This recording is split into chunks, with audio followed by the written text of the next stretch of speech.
Build creative confidence. Beat the inspiration addiction.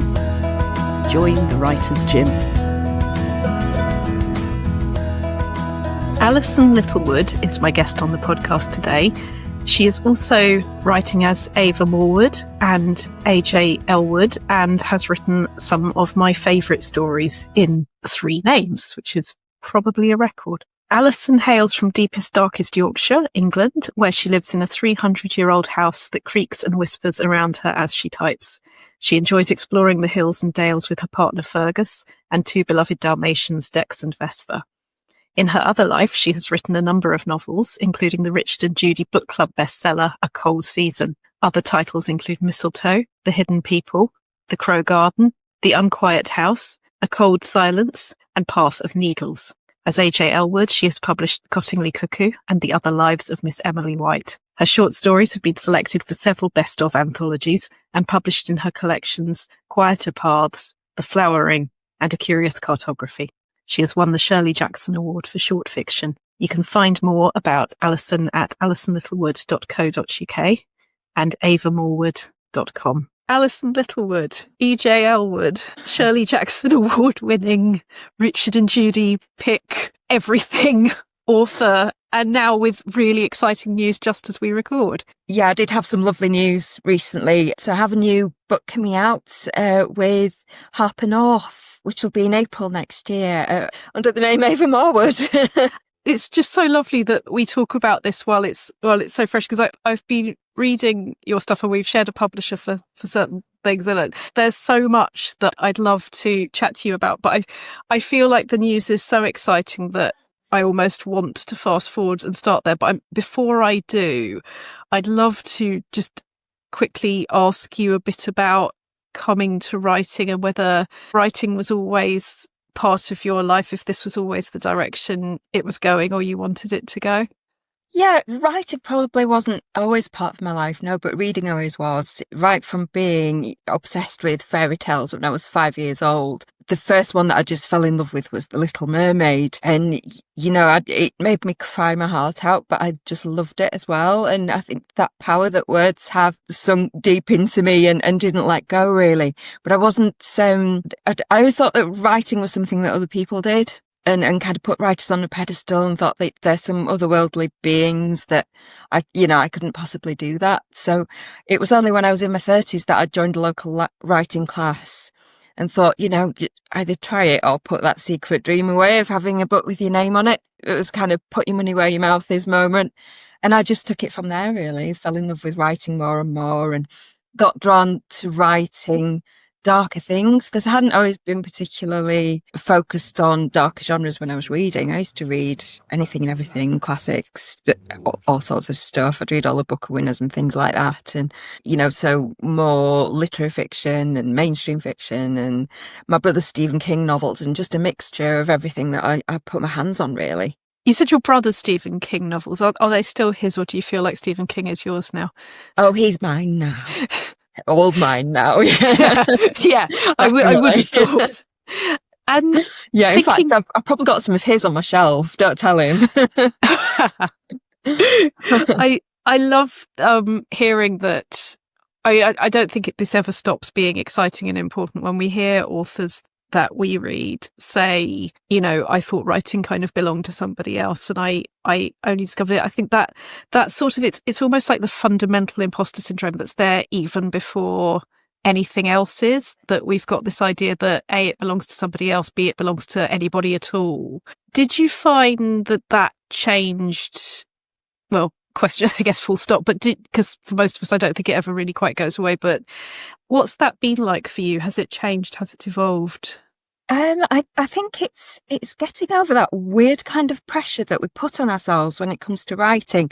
And like you say, it seems to be in this field and almost no other. If somebody takes up running, they're not expected to be in the Olympics tomorrow. They're not expected to put in stellar star performances right from the off. But somehow, I think because we read books and they're the finished result, but we don't actually see all the work that goes into them behind the scenes and all the craft and the years of learning and all the months and months of editing, we don't see all that. So there's kind of this impression that people just wrote that straight down, and we expect to be able to do that ourselves. And so there's this weird pressure that we put on ourselves that as soon as you sit down and write, you've got to be Shakespeare. And it's getting rid of that and actually just being free to write.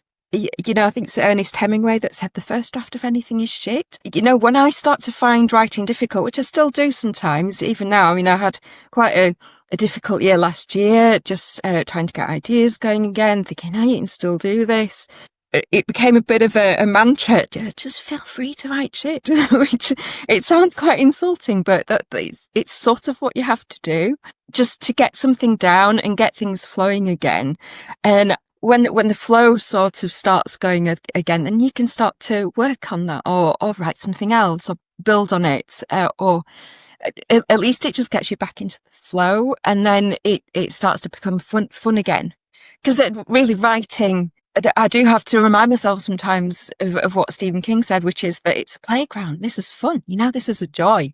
Books have always been a joy to me. So, you know, I do have to remind myself occasionally that this whole thing is a joy. You know, I'm able to do what I love and keep on living in that world of stories, which is just what we all love, isn't it, really? So. Yeah, and it's the more unique, the more fun the more itself, the more fun you're having. That's the benign circle, isn't it? Definitely, yeah. It's when you start to feel like you're really playing, then you become freer on the page, I think, and it shows the prose starts to sparkle a bit more. Yeah, and this is very close to my heart and day right now, because for reasons of wider world stuff, you know, it's not been the easiest week, and when nasty things are happening in the wider world, it becomes even harder, and I think even more important to remember that our contributions are unique. So I mean, I don't know if I think we all do, but I've had moments where that block does tend to be either I haven't found the fun, or I have something I really, really, really want to say. And that's kind of where I've been this week. And the block feels stronger, I think, when there's an idea I really care about. Is that an equation for you that I don't know if it's maybe earlier on with ideas, or have there been ideas that one falls into the trap of trying to do justice to something rather than having fun with it? There is that sense sometimes of who on earth am I? Why would anyone want to hear my voice, kind of thing? And I think it tends to be more among female writers as well. I don't tend to hear many men saying that, you know, perhaps they just find it easier to be heard in life. So that doesn't kind of lodge itself in the brain quite as much. But I don't know. I try not to think about the outside world too much, to be honest, when I write. I try not to think about writing as a business either, because when you start getting books published, your book is also a product on a shelf and it's a sales unit and all of that stuff. That's kind of necessary in order to be out there and be published, but it's almost really contrary to what books mean to me and why I love them. They are a joy and they're kind of magical. So, you know, there's this kind of otherworldly bubble which I like to be in, where the stories kind of live and the business side. And I'm just very glad that I've got a good editor, a good agent these days, you know, who can take some of that away and handle negotiations and think about sales and things like that. So I can put that side of things away and just revel in the kind of writing space. And that takes us very neatly on to what Ollie Munson, and that's your agent, isn't it? Yes, it is. AM Heath. And you have very good news for us this week. Yes, indeed. I mean, I have the cheat sheet. I have the statement here, but would you like to talk about it? Yeah. So I wrote a novel which, funnily enough, it goes back to that book that I fell in love with first. It's kind of a take on The Little Mermaid. But it's about a woman who's leaving the coast behind her, and it's got a classic kind of love triangle as there is in The Little Mermaid, except she's not the magical mermaid, she's the wife. And her husband had an affair with a younger, more beautiful wild swimmer that he met at the coast. And she's going to pull them away from that and move to the landlocked Peak District. But then this is where my kind of dark side comes in and my love of folk tales. Because the Peaks, it seems like every little pool there has its own mermaid legend. So these mermaid legends start, it's almost as if they're in front of her at every turn and confronting her and making her face up to the past. Some of the stories are also quite murdery and it turns into a bit of a contemporary thriller as well. So yeah, this is what I've been working on for quite a long time. And Ollie brilliantly sent it to the offices of Harper North. So it's HarperCollins Manchester team, and they loved it and picked it up. And yeah, kind of the rest is history. We signed contracts on a 2-book deal, and it's coming out in April under the name Ava Morwood. And that's going to be in hardback and audio and ebook. And the cover's amazing. And yeah, it's all getting very exciting. It's at that lovely stage where we've kind of gone through copy editing and I'm kind of really happy with it. And the cover's just looking great and it's starting to feel like it's going to be a book, you know? Oh, beautiful. Yeah. And going from Littlewood, Elwood, Morwood. When I saw Morwood, I thought, oh yeah, well, what happened there? What was that? Your choice? Is that a story? The Woods. I mean, AJ Elwood was when I moved to Titan and they wanted to, I mean, I was doing some books that are bound up in, have links to historical neo-Victorian stuff, and they wanted to put a new identity on that. Ava Morwood came about because Harper are quite excited about the book and they're wanting to get it into supermarkets and get big distribution if they can. And I think once, you know, I'm known as Alison Littlewood, I've been bouncing around kind of horror shelves and mid-lists, and supermarkets probably going to think that's not going to do the numbers for us. So yeah, they're relaunching it, and it has got more of a thriller kind of feel. So it looks a bit different. It looks more of a classic thriller, maybe with weird elements. So it's a slightly different angle as well. So yeah, it's time for a fresh look. But I guess hearing you talk about keeping I don't know if privacy is the word, but you know, going back into your writing space and maintaining the fact that you don't want to think about, you don't need to think about the outside world while you're there. I'm wondering, because I was curious about the different names and whether there was a sort of different, if there was a sort of evolution or a different voices thing going on for you. But I guess for you, it's more about ignoring all of that and coming back to it. Just get into your own space. I do kind of like to leave that to the marketing department, to be honest. Yeah. It's like genre, isn't it? People tend to bill me as a horror writer because my first book was classic, you know, it's horror, it was deals with the devil, that kind of thing. My second book really was crime meets fairy tales. And if my third book was going to be crime meets fairy tales, they would have badged it crime, because my next plan was a ghost story, and that was more under horror, albeit kind of the softer side of horror. They kept my second one badged as horror as well. And then I did the historical stuff, which is, you know, things like the hidden people in the Crow Garden that are set in Victorian times, and then they're more kind of, they're strange, you know, but they're perhaps not full on horror sort of books, and they were badged as mainstream fiction. So I've actually kind of moved around a bit and given myself new challenges, I think, because if I tried to just write the same book again, it would feel a bit like that thing about product again. It would feel like just trying to turn out another box on the shelf that looks like the last one, and I would get bored, and I think I'd probably stop learning things, and that wouldn't kind of do it for me. You know, I have to keep setting myself different challenges, and you just learn as a writer, and you just keep moving forward, don't you? And it's so interesting, because I guess for some people having the different names is a bit like having different shoes, that, you know, like how actors get into characters, you might have a sort of hat or shoe that kind of gives that permission to step into something else. But I think it's so important to stress that it is different for different writers, that I think you're almost, the way that you talk about it is such an attractive thought to me, because it's none of that. It's getting into your own space, getting into your own head, and almost seeing what happens next.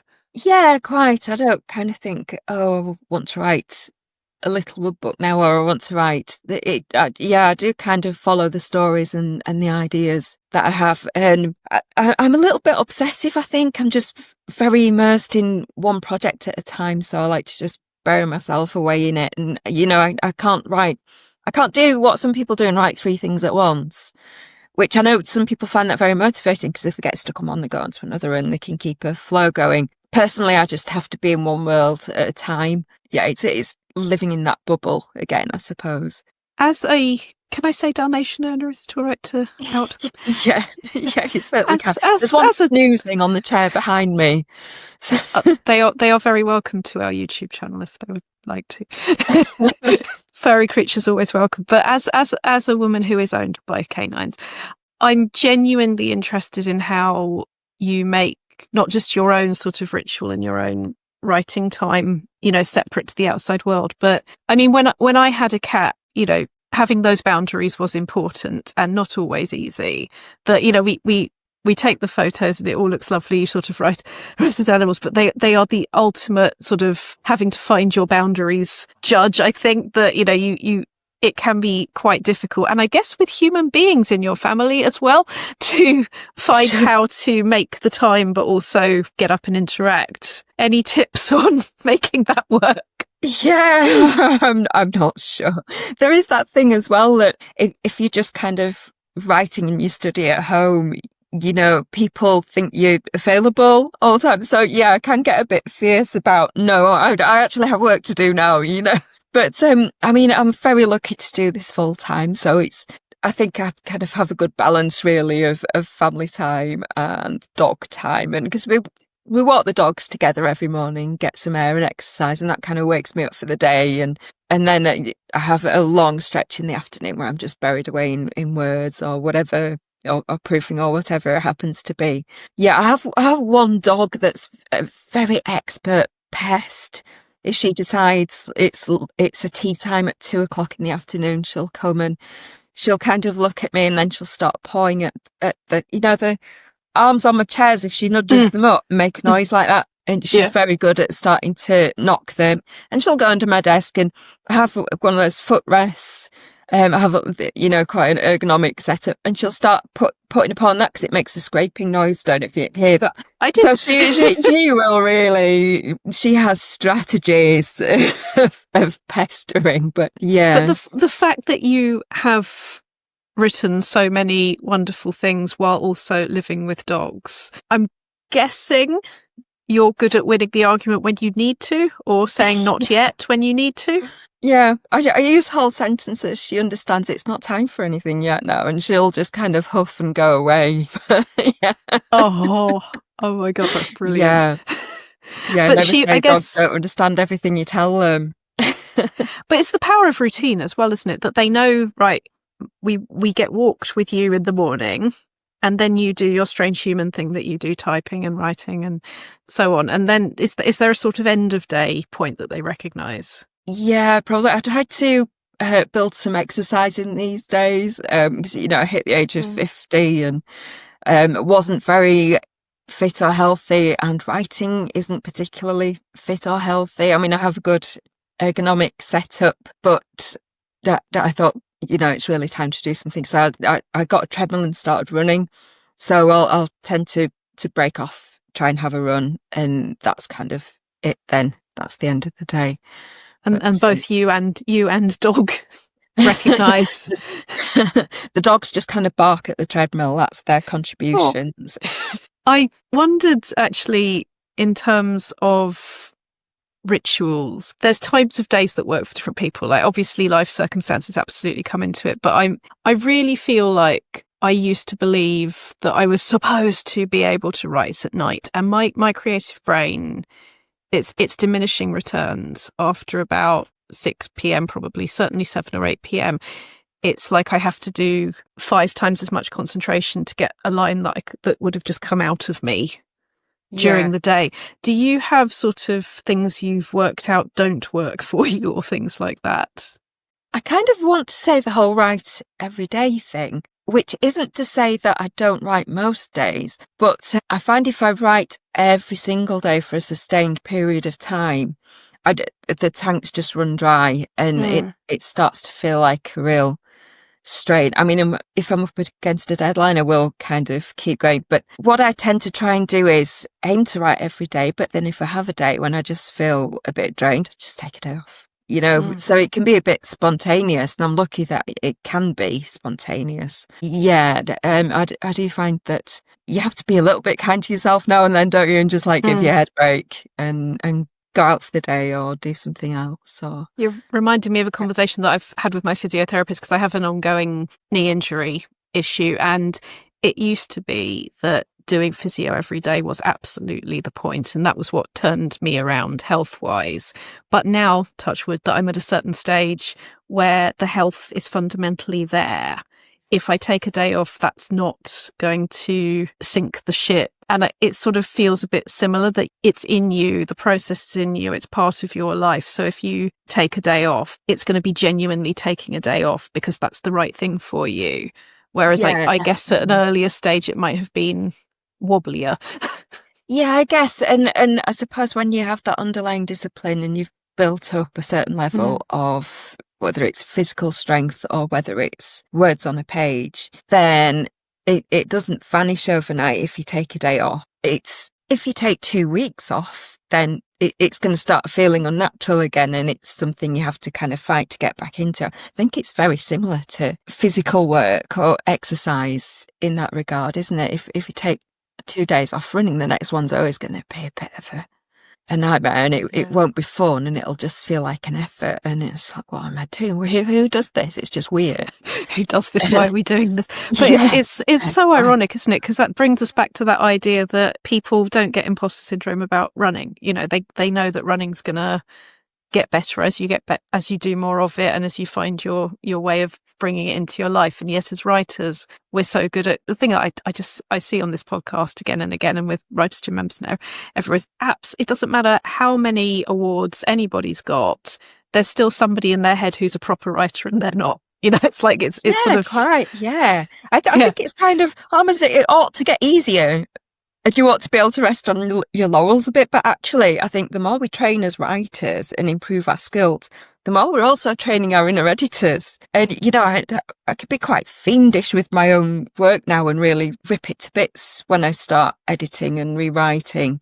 That kind of strengthening of the editor in me also makes that inner editor's voice even stronger, the one that's kind of trying to rip you to shreds before you're even at the end of a paragraph. So yeah, you kind of make the hurdles bigger for yourself as you go along as well. It's so interesting that, because it does seem to be that way. But at the same time, there's also maybe something in the evidence that you can look on a bookshelf and go, me.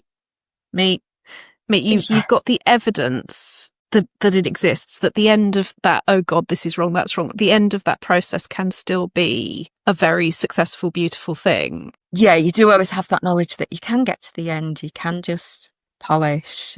That's it, isn't it? That you can get to the end. That's what the evidence does. The evidence does at least change that Yeah, for sure. Yeah. There's no taking that away from you, is there really, once you've... And I suppose there are nice milestones, like if somebody's starting out, there are nice milestones to aim for, that, whether it's trying to get your first short story in your first publication, once you've done it, nobody can take that away, and then you can aim for the next thing and the next thing. And trust that everybody else is doubting themselves, giving themselves a hard time as well. Yeah, and, I think it's quite motivating going to conventions and spending time with other writers, because, there are people at events that I admire who terrible imposter syndrome, and, I never feel like I've finished learning how to write.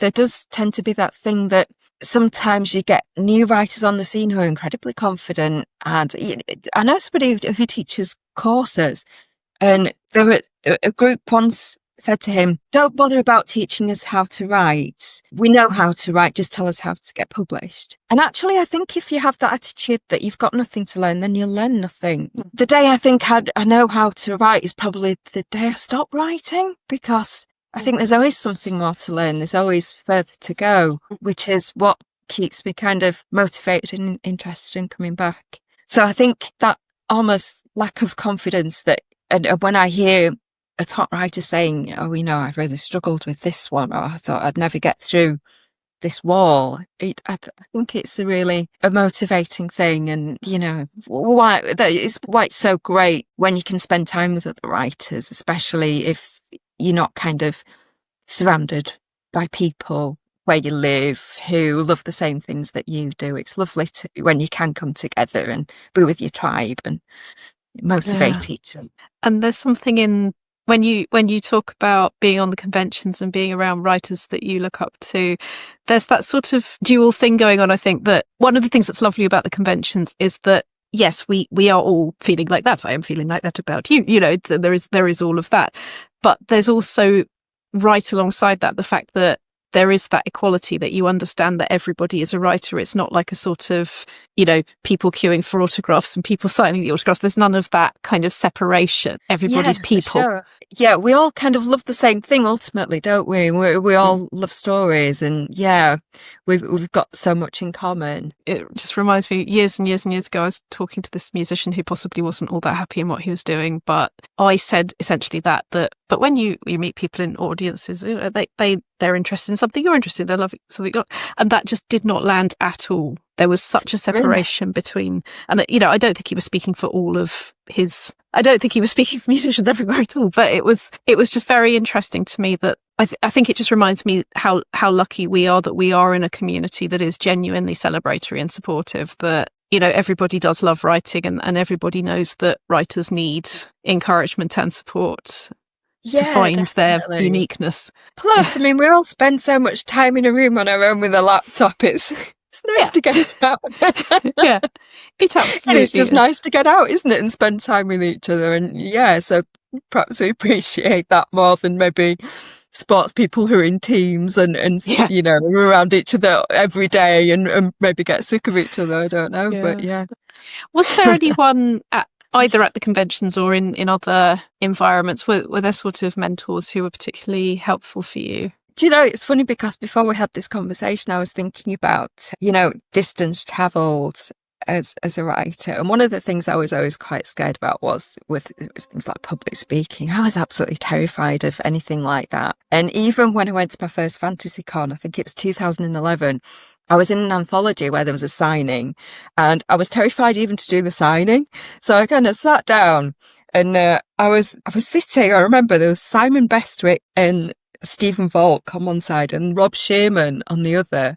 And I kind of said, I'm quite nervous. I don't know what to do. And Simon just said, well, you can sign your name, can't you?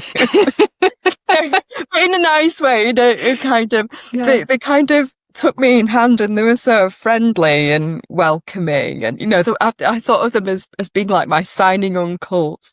So I've been friends with them ever since. And it was just lovely as an introduction. And, I've kind of gone from there into doing readings. And my first reading was a showcase for Black Static magazine, which is folded now. The editor's doing Remains magazine instead. But Ramsey Campbell was in the audience. No pressure then.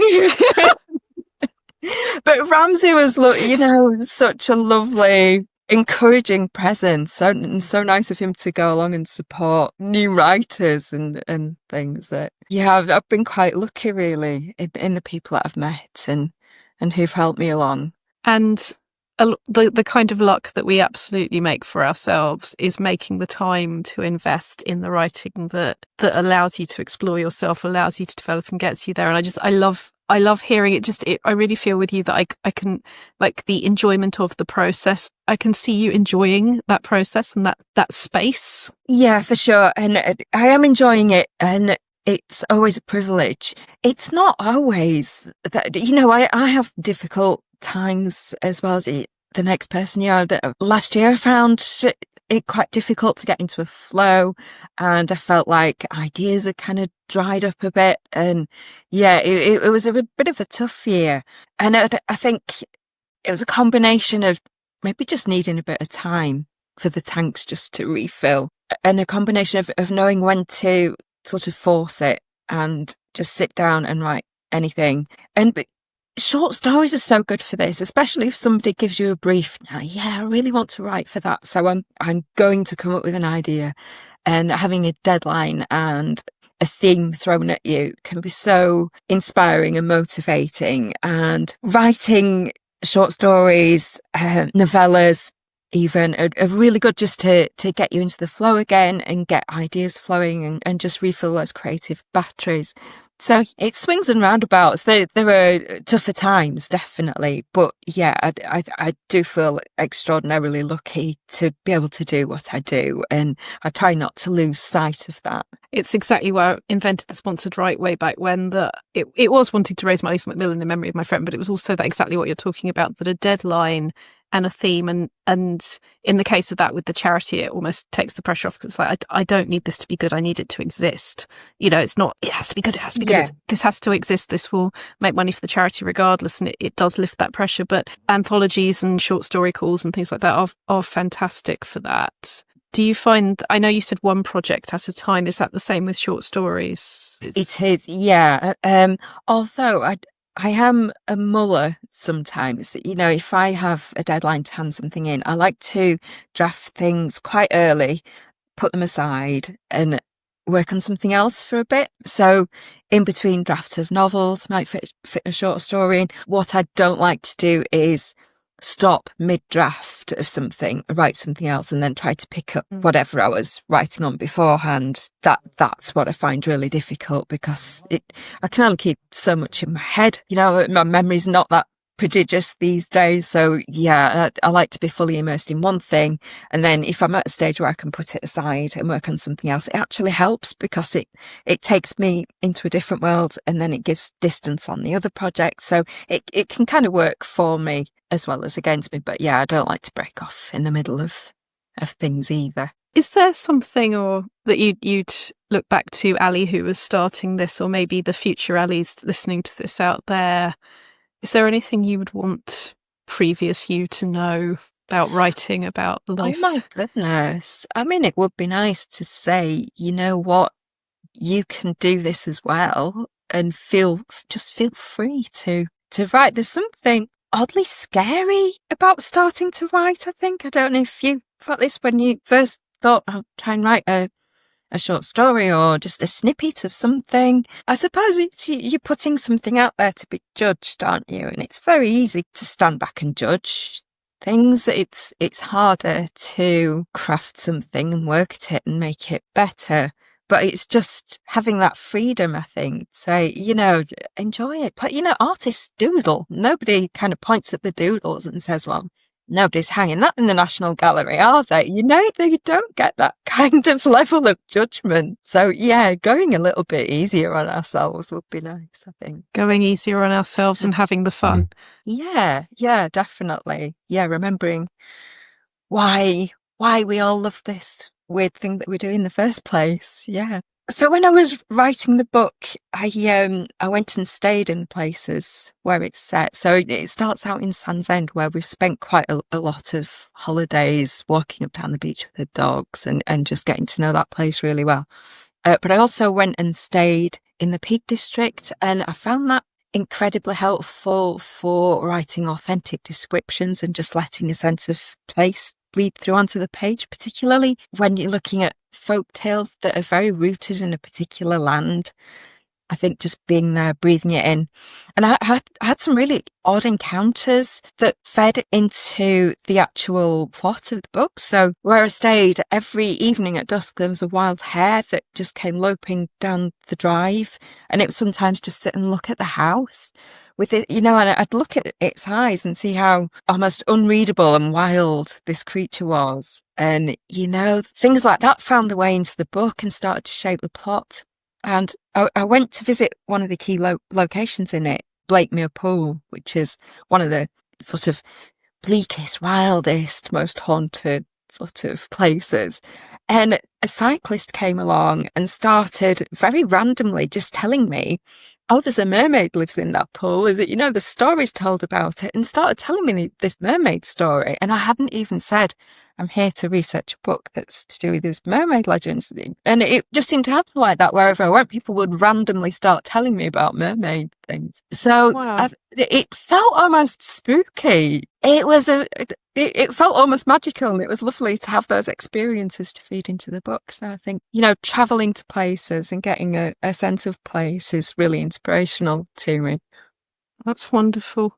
So, Ava Morwood, Alison Littlewood, thank you for joining the Writers' Gym. Thank you, Rachel. You've visited the Writers' Gym with author and coach Dr Rachel Knightley. Production and sound design are by Ashley Lexine, and theme music is by Chris Gregory. To join a Writers' Gym workout online or in London, as a guest or as a member, visit writersgym.com or email thewritersgym@rachelknightley.com.